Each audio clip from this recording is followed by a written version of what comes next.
Hey lovelies, today we're making some lazy chocolate chip cookie bars with only 4 ingredients. You're going to take those 2 eggs and you're going to crack them and go ahead and get the beating, baby.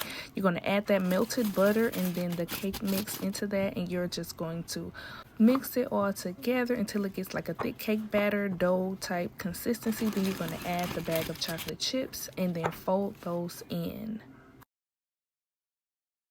Now we're going to spray a 13 by 9 baking sheet and just dump that in there. I sprayed my glove so it wouldn't stick, and I'm just spreading it out to create an even layer.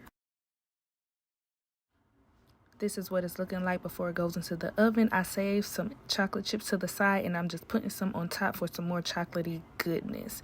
Then we're going to put our oven at 350 and we're going to bake it. I baked mine for 18 minutes. It's what it looks like fresh out the oven. I let it cool for 10 minutes and then I'm going to cut it into the bars. It's a light fluffy cake consistency, so easy to make. Give it a try.